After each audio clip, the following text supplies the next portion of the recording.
Hi ಎಲ್ಲೋ ಮತ್ತೊಮ್ಮೆ ಎಲ್ಲರಿಗೂ ಸ್ವಾಗತ.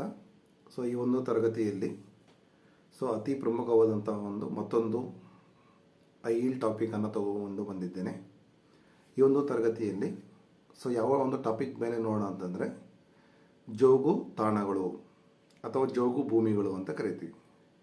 ಮೊದಲಿಗೆ ನಾವು ಈ ಒಂದು ತರಗತಿಯನ್ನು ಪ್ರಾರಂಭ ಮಾಡೋದಕ್ಕೆ ಮುಂಚಿತವಾಗಿ ನಮಗೆ ವೆಟ್ಲ್ಯಾಂಡ್ಸ್ ಅಂತಂದರೆ ಏನು ಅಂತ ಗೊತ್ತಿರಬೇಕು, ಅಥವಾ ಜೋಗು ಭೂಮಿಗಳು ಅಂತಕ್ಕಂಥದ್ದು ಏನು ಅಂತ ಗೊತ್ತಿರಬೇಕು.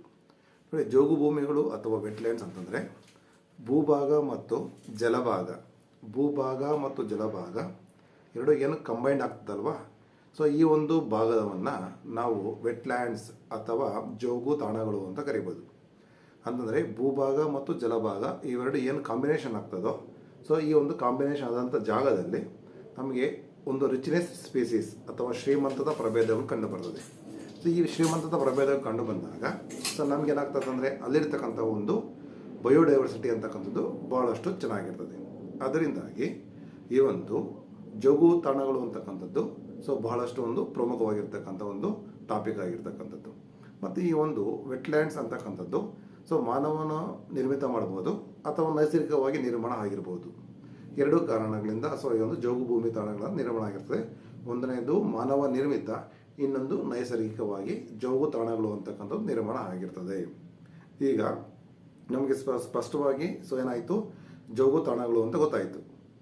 ಈಗ ಜೋಗು ತಾಣ ಅಥವಾ ವೆಟ್ಲ್ಯಾಂಡ್ ಅಂತಕ್ಕಂಥ ಒಂದು ಸಮಾವೇಶ ಸಮಿಟನ್ನು ಯಾವಾಗ ಒಂದು ಪ್ರಾರಂಭಿಸಲಾಯಿತು ಅಂತಕ್ಕಂಥ ಕೇಳ್ತೀವಿ.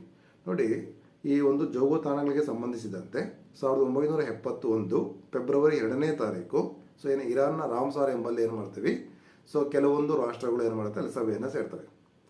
ಈ ಒಂದು ರಾಷ್ಟ್ರಗಳು ಏನು ಮಾಡುವಂಥದ್ದು, ಸಭೆಯನ್ನು ಸೇರಿ ನಾವು ಸುಸ್ಥಿರವಾದಂತಹ ಒಂದು ಬಯೋಡೈವರ್ಸಿಟಿಯನ್ನು ಮಾಡಬೇಕು ಅಂತಂದರೆ ಇಲ್ಲಿ ಭಾಳಷ್ಟು ಪ್ರಮುಖವಾಗಿರ್ತಕ್ಕಂಥದ್ದು ಯಾವುದಪ್ಪ ಅಂತಂದರೆ ವೆಟ್ಲ್ಯಾಂಡ್ಸ್ ಅಂತಕ್ಕಂಥದ್ದು ಅಲ್ಲಿ ಒಂದು ಗಮನ ಹರಿಸ್ತಕ್ಕಂಥ ಒಂದು ವಿಷಯವನ್ನು ತಗೊತಾರೆ.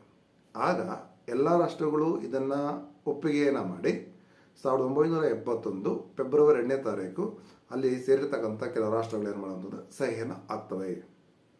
ಸಹಿಯನ್ನು ಹಾಕಿದ ಮೇಲೆ ಏನಾಗುತ್ತೆ ಅಂತಂದರೆ ಇದು ಅಧಿಕೃತವಾಗಿ 1975ರಲ್ಲಿ ಜಾರಿಗೆ ಬರ್ತದೆ. ಭಾಳಷ್ಟು ಇಂಪಾರ್ಟೆಂಟ್ ನೋಡಿ, ಎಕ್ಸಾಮಿನೇಷನ್ ಪಾಯಿಂಟ್ ಆಫ್ ವ್ಯೂನಲ್ಲಿ. ನಮಗೆ ವೆಟ್ಲ್ಯಾಂಡ್ಸ್ ಅಂತಕ್ಕಂಥದ್ದು ಯಾವಾಗ ಜಾರಿಗೆ ಬಂತು ಅಂತಂದರೆ 1975ರಲ್ಲಿ. ಯಾವಾಗ ನಾವು ಸಮಾವೇಶ ಸೇರಿದೀವಪ್ಪ ಅಂತಂದರೆ 1971 ಫೆಬ್ರವರಿ 2ನೇ ತಾರೀಕು ಇರಾನಿನ ರಾಮ್ಸಾರ್ ಎಂಬಲ್ಲಿ ಏನು ಮಾಡ್ತೀವಿ, ಸಭೆಯನ್ನು ಸೇರ್ತೀವಿ. ಹಾಗಾದರೆ ಈ ಒಂದು ಸಮಿಟ್ ಅಂತಕ್ಕಂಥದ್ದು ಕಾನೂನಾತ್ಮಕ ಬದ್ಧವಾಗಿದೆಯಾ ಅಂತಂದರೆ ಇಲ್ಲ, it is not legally binding. ಅಂದರೆ ಕೆಲವು ಸಹಿ ಆಗ್ತಕ್ಕಂಥ ರಾಷ್ಟ್ರಗಳು ಅಲ್ಲೇ ತೆಗೆದುಕೊಳ್ಳುವಂಥ ನಿರ್ಧಾರಗಳನ್ನು ಕಡ್ಡಾಯವಾಗಿ ಪಾಲಿಸಲೇಬೇಕಾ? ಇಲ್ಲ, ಆ ಥರ ಏನೂ ಇಲ್ಲ. ಪಾಲಿಸಲಿಲ್ಲ ಅಂತಂದರೆ ನಿಮ್ಮ ಮೇಲೆ ಏನೋ ಆಕ್ಷನ್ ತಗೊಳ್ಳೋಕ್ಕೂ ಬರೋದಿಲ್ಲ. ಹಾಗಾಗಿ ರಾಮ್ಸಾರ್ ಕನ್ವೆನ್ಷನ್ ಅಂತಕ್ಕಂಥದ್ದು ನಾಟ್ ಲೀಗಲಿ ಬೈಂಡಿಂಗ್ ಅಂಥದ್ದು ಕೂಡ ನಿಮಗೆ ಗೊತ್ತಿರಬೇಕಾಗ್ತದೆ. ಈಗ ನಮಗೆ ಏನಾಯಿತು, ಸಭೆ ಸೇರಿದ್ದಾಯಿತು. ಯಾವಾಗ ಸೇರಿದ್ದು ಅಂತ ಗೊತ್ತಿರಬೇಕು, 1971 ಫೆಬ್ರವರಿ 2. ಬಟ್ ಜಾರಿಗೆ ಬಂದಿದ್ದು ಯಾವಾಗ ಅಂತ ಗೊತ್ತಿರಬೇಕು, 1975ನಲ್ಲಿ ಜಾರಿಗೆ ಬರ್ತದೆ. ಈಗ ಈ ಒಂದು ಜೋಗು ತಾಣಗಳು ಯಾಕೆ ಸುದ್ದಿನಲ್ಲಿದೆ ಅಂತಕ್ಕಂಥದ್ದು ಭಾಳಷ್ಟು ಇಂಪಾರ್ಟೆಂಟ್. ನೋಡಿ, ಇತ್ತೀಚೆಗೆ ಈ ಜೋಗು ತಾಣಗಳ ಸಂಖ್ಯೆ ಏನಾಗ್ತದೆ ಅಂದರೆ 96ಕ್ಕೆ ಏರಿಕೆ ಆಗಿದೆ. ನೆಕ್ಸ್ಟ್ ನಿಮ್ಗೆ ಆನ್ಲೈನಲ್ಲಿ ಬಂತು ಅಂತಂದರೆ ಭಾರತದಲ್ಲಿ ಪ್ರಸ್ತುತವಾಗಿ ಜೋಗು ತಾಣಗಳ ಸಂಖ್ಯೆ ಎಷ್ಟು ಅಂತ ಕೇಳ್ತಾರೆ. ನೀವು ಅದಕ್ಕೆ 96 ಅಂತ ಕೂಡ ಹಾಕಬೇಕು. ರೀಸೆಂಟ್ ಆಗಿರ್ತಕ್ಕಂಥ ಡೇಟಾ ಇದು. ಹಾಗಾದರೆ ಕರ್ನಾಟಕದಲ್ಲಿ ಎಷ್ಟು ಜೋಗು ತಾಣಗಳು ಕಾಣ್ತೀವಪ್ಪ ಅಂತಂದರೆ ಕರ್ನಾಟಕದಲ್ಲಿ ನಮಗೆ 4 ಜೋಗು ತಾಣಗಳು ಕಾಣ್ತೀವಿ. ಆ 4 ಜೋಗು ತಾಣಗಳಲ್ಲಿ ಮೊದಲನೇದು ಯಾವುದಪ್ಪ ಅಂತಂದರೆ ನಮಗೆ ರಂಗನತಿಟ್ಟು ಪಕ್ಷಿಧಾಮ ಅಂತಕ್ಕಂಥದ್ದು ಆಗುತ್ತೆ. ನೋಡಿ, ರಂಗನತಿಟ್ಟು ಪಕ್ಷಿಧಾಮ. ಅದು ಏನಾಗಿರುತ್ತೆ ಅಂತಂದರೆ ನಮಗೆ 2022ರಲ್ಲಿ ಬರುತ್ತೆ. ರಂಗನತಿಟ್ಟು ಪಕ್ಷಿಧಾಮವನ್ನು ಮೊಟ್ಟ ಮೊದಲ ಬಾರಿಗೆ ಕರ್ನಾಟಕದಲ್ಲಿ ಫಸ್ಟ್ ವೆಟ್ಲ್ಯಾಂಡ್ ಅಂತಕ್ಕಂಥದ್ದು ಘೋಷಣೆ ಆಗಿದ್ದು 2022ನಲ್ಲಿ. ತದನಂತರ ಏನಪ್ಪ ಅಂತಂದರೆ 2024ರಲ್ಲಿ ನಾವೇನು ಮಾಡ್ತೀವಿ, 3 ಪ್ರದೇಶಗಳನ್ನ ಸೇರಿಸ್ತೀವಿ. ಆ 3 ಪ್ರದೇಶಗಳಲ್ಲಿ ಒಂದನೇದು ಯಾವುದಪ್ಪ ಅಂತಂದರೆ ಅಘನಾಸಿನಿ ನದಿ ಮುಖಜ ಭೂಮಿ ಅಂತ ಬರ್ತದೆ. ನೋಡಿ, ಅಘನಾಸಿನಿ ನದಿ ಮುಖಜ ಭೂಮಿ. ಇದು ಎಲ್ಲಿ ಕಂಡು ಬರ್ತದೆಪ್ಪ ಅಂತಂದರೆ ನಿಮಗೆ ಉತ್ತರ ಕನ್ನಡದಲ್ಲಿ ಕಂಡು ಬರ್ತದೆ. ರಂಗನತಿಟ್ಟು ಪಕ್ಷಿಧಾಮ ಕಂಡು ಬರುವಂಥದ್ದು ಮಂಡ್ಯ, ಮತ್ತು ಅಘನಾಸಿನಿ ಅಂತಕ್ಕಂಥದ್ದು ಕಂಡು ಬರುವಂಥದ್ದು ಉತ್ತರ ಕನ್ನಡ. ನೆಕ್ಸ್ಟ್ 3ನೇದು ಕಂಡು ಬರುವಂಥದ್ದು ನಿಮಗೆ ಯಾವುದು, ನಿಮಗೆ ಅಂಕಸಮುದ್ರ ಅಂತ ಕಂಡು ಬರ್ತದೆ, ಅಂಕಸಮುದ್ರ. ನೆಕ್ಸ್ಟ್ ನಿಮಗೆ ಮಾಗಡಕೆರೆ ಗದಗನಲ್ಲಿ ಕೂಡ ಕಂಡು ಬರ್ತದೆ. ಅಂದರೆ ಒಟ್ಟು ಕರ್ನಾಟಕದಲ್ಲಿ ಕಂಡುಬರುವಂಥದ್ದು ಎಷ್ಟು ವೆಟ್ಲ್ಯಾಂಡ್ಸ್ ಅಪ್ಪ ಅಂತಂದರೆ 4 ವೆಟ್ಲ್ಯಾಂಡ್ಸ್ ಅಂತ ಕರಿತೀವಿ. ಒಟ್ಟಾರೆ ಭಾರತದಲ್ಲಿ ಎಷ್ಟು ವೆಟ್ಲ್ಯಾಂಡ್ಸ್ ಬರ್ತದಪ್ಪ ಅಂತಂದರೆ ಪ್ರಸ್ತುತವಾಗಿ 96 ಜೋಗು ತಾಣಗಳು ಕೂಡ ಕಂಡು ಬರ್ತದೆ. ಸರ್, ಹಾಗಾದರೆ ಈ ಜೋಗು ತಾಣಗಳಿಂದ ನಮಗೆ ಏನೆಲ್ಲ ಅಡ್ವಾಂಟೇಜಸ್ ಇದೆ ಅಂತಕ್ಕಂಥದ್ದಂದರೆ, ನೋಡಿ, ಈ ಜೋಗು ತಾಣಗಳು ನಿರ್ಮಾಣ ಆಗುವುದರಿಂದಾಗಿ ಒಂದು ಸುಸ್ಥಿರವಾದಂತಹ ಒಂದು ಬಯೋಡೈವರ್ಸಿಟಿ ಹೆಚ್ಚಾಗ್ತಾ ಹೋಗ್ತದೆ. ಅಂತಂದರೆ ಒಂದು ಜೈವ ಸಂಕುಲ ಅಂತಕ್ಕಂಥದ್ದು ಬಹಳಷ್ಟು ಸಮೃದ್ಧವಾಗಿರ್ತದೆ. ಪ್ರಾಣಿ ಪಕ್ಷಿಗಳಾಗಿರ್ಬೋದು, ನೆಕ್ಸ್ಟ್ ಸಸ್ಯಗಳಾಗಿರ್ತಕ್ಕಂಥದ್ದು, ಒಟ್ಟಾರೆ ಈ ಜೋಗು ತಾಣಗಳಲ್ಲಿ ಶ್ರೀಮಂತದ ಪ್ರಭೇದ ಅಂತಕ್ಕಂಥದ್ದು ಕೂಡ ನಮಗೆ ಕಂಡು ಬರ್ತದೆ ಅಂತಕ್ಕಂಥದ್ದು ಕೂಡ ನಿಮಗೆ ಗೊತ್ತಿರಬೇಕಾಗ್ತದೆ. ಮುಂದುವರೆದಂಗೆ ಈ ಜೋಗು ಭೂಮಿ ಭಾಳ ಇಂಪಾರ್ಟೆಂಟು. 2025 ಜೋಗು ಭೂಮಿ ದಿನ ಯಾವಾಗ ಆಚರಣೆ ಮಾಡ್ತೀವಿ ಮತ್ತು ಅದರ ಥೀಮ್ ಏನು ಅಂತಕ್ಕಂಥದ್ದು ಕೂಡ ಗೊತ್ತಿರಬೇಕಾಗ್ತದೆ. ಆಗ ನಿಮಗೆಲ್ಲರಿಗೂ ಗೊತ್ತಿದೆ. ನಾವು ವೆಟ್ಲ್ಯಾಂಡ್ ಡೇ ಅಂತ ಯಾವಾಗ ಕರಿತೀವಿ, ಫೆಬ್ರವರಿ 2ಕ್ಕೆ ವೆಟ್ಲ್ಯಾಂಡ್ ಡೇ ಅಂತ ಕರೆದ್ರೆ ಅದರ ಒಂದು ಥೀಮ್ ಏನಪ್ಪ ಅಂತಂದರೆ, ನಮ್ಮ ಸಾಮಾನ್ಯ ಭವಿಷ್ಯಕ್ಕಾಗಿ ಜೋಗು ಪ್ರದೇಶವನ್ನು ರಕ್ಷಿಸುವುದು ಭಾಳ ಇಂಪಾರ್ಟೆಂಟ್ ಆಗುತ್ತೆ. ನೋಡಿ, ನಮ್ಮ ಸಾಮಾನ್ಯ ಭವಿಷ್ಯಕ್ಕಾಗಿ ನಾವೇನನ್ನು ರಕ್ಷಣೆ ಮಾಡಬೇಕು, ಜೋಗು ಭೂಮಿಯನ್ನು ರಕ್ಷಣೆ ಮಾಡಬೇಕು ಅಂತಕ್ಕಂಥದ್ದು ಕೂಡ ಈ ಒಂದು ವರ್ಷದ ಥೀಮ್ ಆಗಿರ್ತದೆ.